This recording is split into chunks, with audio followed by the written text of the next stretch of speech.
Welcome. This is Signal.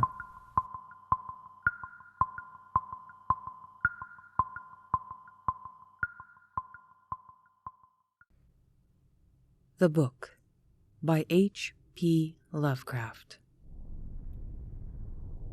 My memories are very confused.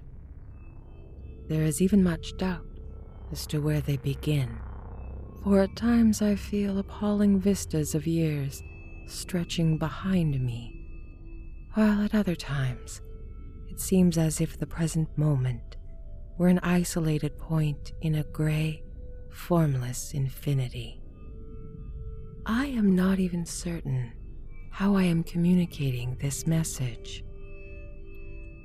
While I know I am speaking, I have a vague impression that some strange and perhaps terrible mediation will be needed to bear what I say to the points where I wish them to be heard.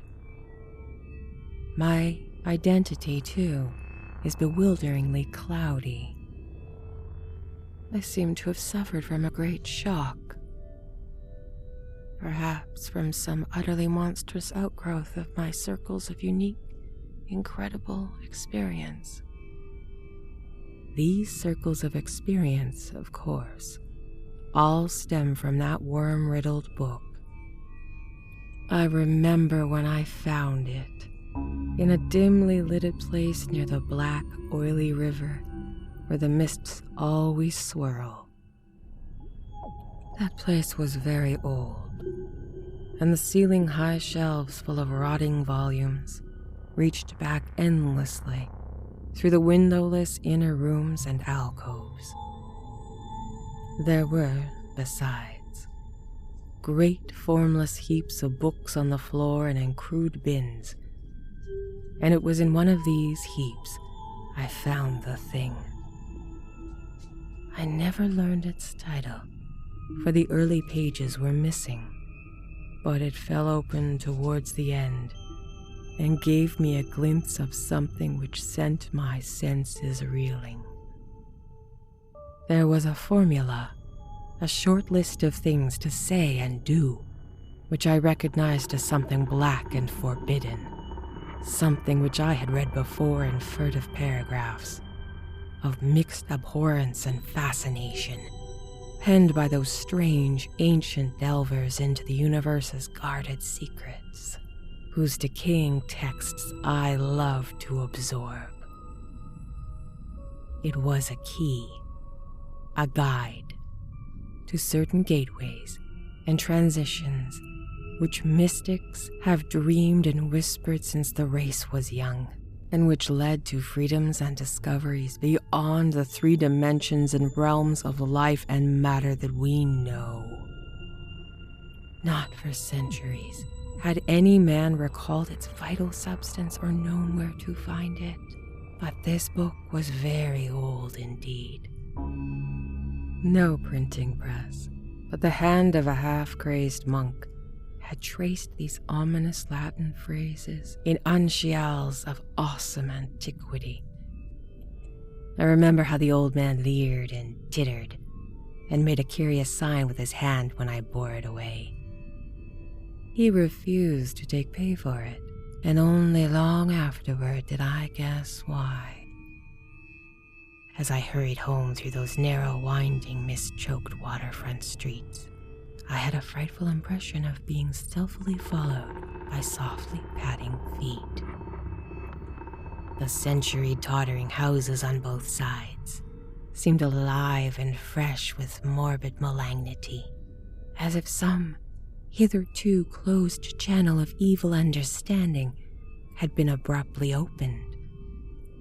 I felt those walls and overhanging gables of mildewed brick and fungus plaster and timber, with fishy, eye-like diamond-paned windows that leered, could hardly desist from advancing and crushing me. Yet I had only read the least fragment of the blasphemous rune before closing the book and bringing it away. I remember how I read the book at last, white-faced, locked in the attic room that I had long devoted to strange searchings. The great house was very still, for I had not gone up till after midnight. I think I had a family then, though the details are very uncertain, and I know there were many servants. Just what year that was, I cannot say, for since then I have known many ages and dimensions, and have had all my notions of time dissolved and refashioned. It was by the light of candles that I read. I recall the relentless dripping of the wax, and there were chimes that came every now and then from distant belfries. I seemed to keep track of those chimes with particular intentness, as if I feared to hear some very remote, intruding note among them. Then came the first scratching and fumbling at the dormer window that looked high out above the other roofs of the city. It came as I droned aloud the 9th verse of that primal lay, and I knew, amidst my shudders, what it meant. For he who passes the gates always wins a shadow, and never again can he be alone. I had invoked. The book was indeed all I had suspected. That night, I passed the gateway to the vortex of twisted time and vision, and when morning found me in the attic room, I saw in the walls and shelves and fittings that which I had never seen before. Nor could I ever after see the world as I had known it.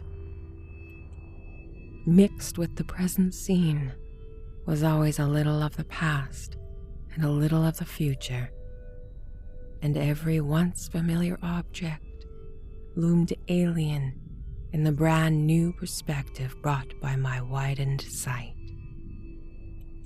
From then on, I walked in a fantastic dream of unknown and half-known shapes, and with each new gateway crossed, less plainly could I recognize the things of the narrow sphere to which I had so long been bound.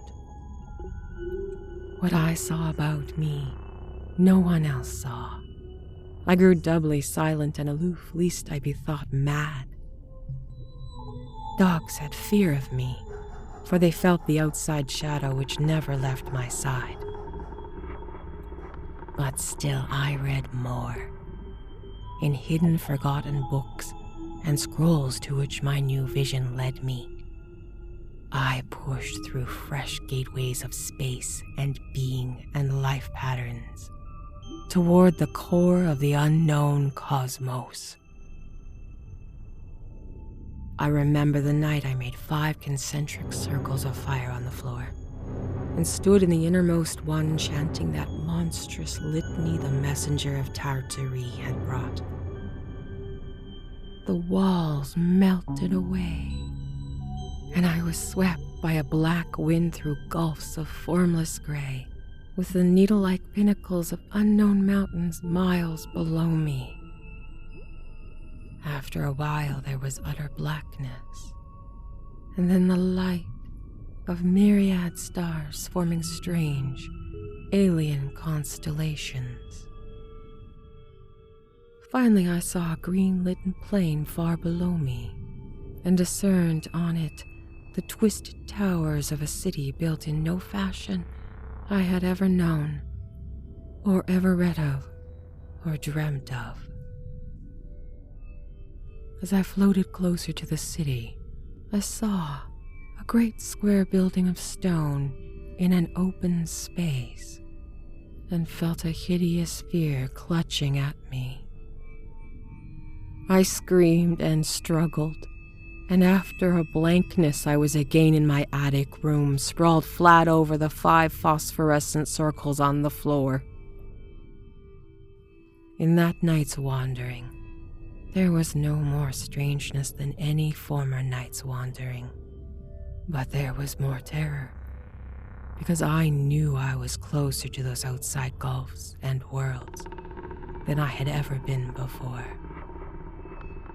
Thereafter, I was more cautious in my incantations, for I had no wish to be cut off from my body, and from the earth, in unknown abysses whence I could never return.